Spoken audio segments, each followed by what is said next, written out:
बहू का गुंडा भाई। नेहा शर्मा परिवार की बहू बनकर आई थी। पवन और नेहा की शादी काफी धूमधाम से हुई थी। अगले दिन रेखा के घर उसकी पड़ोसन सुनीता आती है। बधाई हो रेखा बहन, अब तो तुम सास बन गई हो, बहू जो ले आई। हाँ सुमन दीदी, ये तो है। हाँ तो सास जैसे ही रहना, वरना ये आजकल की लड़कियां ना सर पे चढ़ जाती है। अभी से दबा कर रखोगी तभी सही रहेंगी। हाँ जी, आप बिल्कुल सही कह रही हो दीदी। बाकी तो आप बहुत समझदार हो, अपने हिसाब से देख लो क्या सही है। ये कहकर सुनीता वहां से चली जाती है। तभी नेहा भी उठ जाती है। नेहा, आज का तो ठीक है, लेकिन हमारे घर में औरतें ना टाइम से उठ जाया करती है। ठीक है माँ जी, अब से देर नहीं होगी। चलो अब सभी के लिए कुछ बना दो। इतने में नेहा का भाई सोनू आ जाता है। उसके साथ उसके कुछ दोस्त भी होते हैं। अरे मेरी बहन क्यों खाना बनाएगी बंदूक ठोक के? सोनू और उसके दोस्तों को देखकर रेखा डर जाती है। अरे बेटा तुम आओ आओ, खाना तो मैं बना दूंगी। अरे नेहा बेटी बस मेरी मदद करेगी। ऐसे हम थोड़ी ना अपनी नई नई बहू से सारा काम करवाएंगे, है ना बहू? नहीं माँ जी, मैं खुद बना लूंगी, आप आराम करो। और भाई तुम यहाँ इतने सुबह सुबह, सब ठीक है ना? कुछ नहीं, बस देखने चलाया। तू ठीक तो है ना? कोई दिक्कत तो नहीं है ना बंदूक ठोक के? नहीं भाई, मैं बिल्कुल ठीक हूँ, यहाँ सब अच्छा है। अच्छा फिर मैं चलता हूँ, तू अपना ध्यान रख और कुछ भी बात हो तो बस घर के बाहर आवाज दे दियो, मैं आ जाऊंगा। ऐसा कहकर सोनू अपने दोस्तों के साथ वापस चला जाता है। बहू, तेरा भाई इतने लड़के लेकर क्यों आया था? यहाँ किसी से कोई गलती हो गई थी क्या? अरे नहीं माँ जी, वो तो सोनू के दोस्त हैं। असल में सोनू को कई लोग जानते हैं, उसकी जान पहचान काफी अच्छी है ना, इसलिए सब उसके दोस्त बन जाते हैं। इतना कहकर नेहा अपने काम में लग जाती है। सुमन अपने पति सूरज के साथ रेखा के घर आती है। कोई है क्या यहाँ? हाँ जी बताइए, क्या हुआ? मैं हूँ।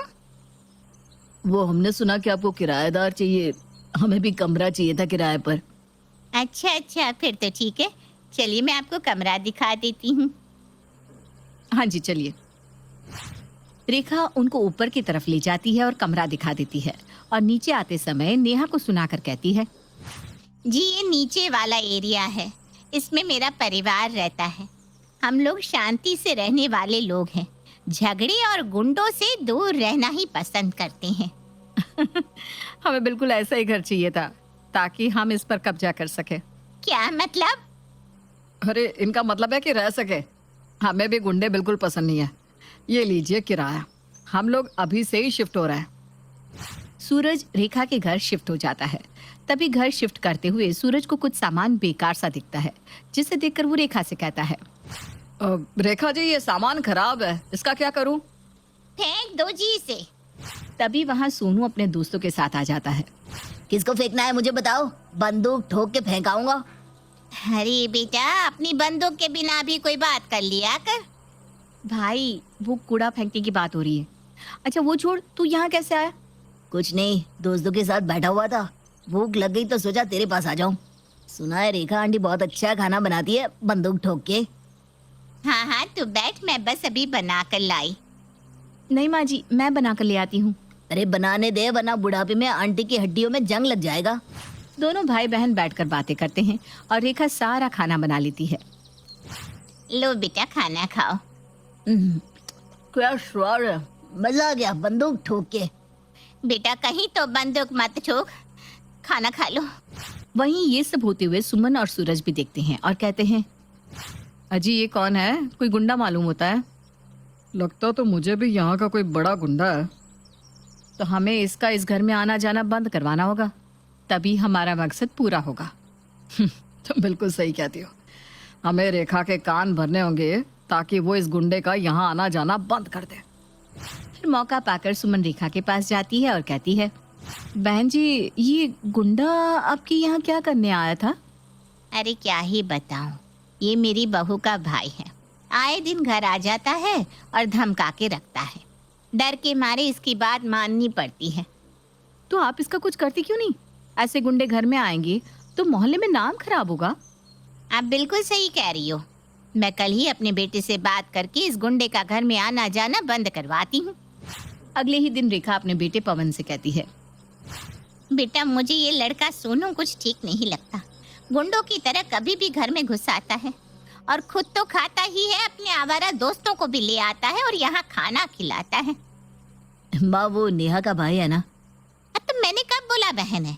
मैं तो बस ये कह रही हूँ कि उसका यहाँ आना जाना बंद करवा दो ताकि हम शांति से जी सके। ठीक है माँ, मैं नेहा को बोल दूंगा।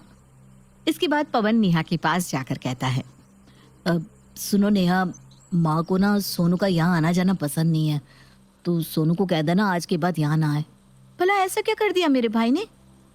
कोई नहीं, अगर आप लोगों को पसंद नहीं है तो मैं उसे मना कर दूंगी और आज के बाद मैं किसी के कहने पर भी उसको यहाँ नहीं बुलाऊंगी। ऐसे ही कुछ दिन निकल जाते हैं और सोनू का आना जाना बंद हो जाता है। देखा भाग्यवान, तुम्हारा चलाया हुआ तीर बिल्कुल निशाने पार जाकर लगा है। वो सोनू तो काफी वक्त से यहाँ आया ही नहीं। हाँ, और यही सही वक्त है, हमें अपना काम करके यहाँ से निकल जाना चाहिए। ऐसा सोचकर दोनों नीचे आकर सुमन के पास बैठ जाते हैं जहाँ पवन भी बैठा था। बहन जी, क्या बात है, आपके एक बार कहने से ही उस गुंडे का यहाँ आना जाना बंद हो गया? हाँ, अपना तो ऐसा ही है। ये घर मेरा है तो यहाँ ऑर्डर भी तो मेरा ही चलेगा ना। हाँ हाँ, वो तो है, लेकिन आज के बाद से ना यहाँ ऑर्डर सिर्फ हमारा चलेगा। क्या मतलब है तुम्हारा? मतलब ये कि आज से ये पूरा घर हम दोनों का हुआ। ऐसे कैसे तुम दोनों का हो जाएगा? किराएदार हो, अपनी हद में रहो, वरना उठाकर बाहर फेंक देंगे। ओहो, देखो तो सही, हमें उठाकर बाहर फेंकने की धमकी दी जा रही है। इतना कहकर सुमन एक बंदूक निकालकर पवन के सर पे लगा देती है। अब बोलो, कौन घर से बाहर जाएगा? अरे ये क्या कर रहे हैं आप लोग? अरे यही तो हमारा काम है, पहले तुम जैसे लोगों को फंसाना, फिर तुम्हारी जमीन अपने नाम कराना और किसी और को बेचकर भाग जाना। ये तुम दोनों ठीक नहीं कर रहे हो। नेहा, नेहा जल्दी यहाँ आओ। अरे ये सब क्या है? कौन हो तुम दोनों? छोड़ दो मेरे पति को। बहू, तुम जल्दी से सोनू को बुलवा लो, वही इन दोनों को ठीक कर सकता है। हाँ नेहा, जल्दी से सोनू को फोन करो। नहीं, आप लोगों ने तो उसको यहाँ आने के लिए मना किया था ना। अरे मैंने तो माँ के चक्कर में मना किया था, वरना मैं भला अपने साले को क्यों मना करता। सोनू तो मेरा प्यारा प्यारा साला है, जल्दी से बुला लो ना। अरे बहू, मुझे माफ कर दे, मैं इन दोनों की बातों में आ गई थी और सोनू को आने से मना कर दिया। अभी तो जान गले में अटकी हुई है, अभी उसे बुला ले बेटा। अपना उल्लू सीधा करना कोई तुम दोनों माँ बेटे से सीखे। ये रोना धोना बाद में करना है बुढ़िया। चल पहले यहाँ अपने सिग्नेचर कर। चल, अपनी जमीन हमारे नाम कर दे जल्दी जल्दी। हाँ जल्दी कर, वरना तेरे बेटे को मार देंगे। हाँ हाँ, करती हूँ। रेखा पेपर पर सिग्नेचर कर देती है। अरे वाह, ये हुई ना बात। चलो जी, अपना तो काम हो गया। इतने में ही सोनू आ जाता है। अरे इतनी जल्दी कहाँ है जाने की, बंदूक ठोक के? अभी तो मेरे एंट्री होना बाकी है। तू यहाँ कैसे? किसने बुलाया तुझे यहाँ? मुझे जब यहाँ आने के लिए मना किया ना, तभी मुझे कुछ गड़बड़ लग रही थी। तब से मैं इस घर पर नजर रख रहा था, और देखो तुम चोरों को पकड़ भी लिया मैंने। अरे मेरे बेटा, तू आ गया हमें बचाने के लिए। बचाने नहीं, मरने आया है। ये देख, हमारे पास सच में बंदूक है। और मेरे दोस्त है ना जो घर के बाहर खड़े हैं, उनके पास तो दो दो बंदूक है। अरे रेखा जी, ये तो प्रैंक था। हम तो प्रैंक वीडियो बना रहे थे। आप तो सच में डर गए। अरे आंटी जी, प्रैंक करते वक्त कैमरा भी तो साथ में रखते हैं ना।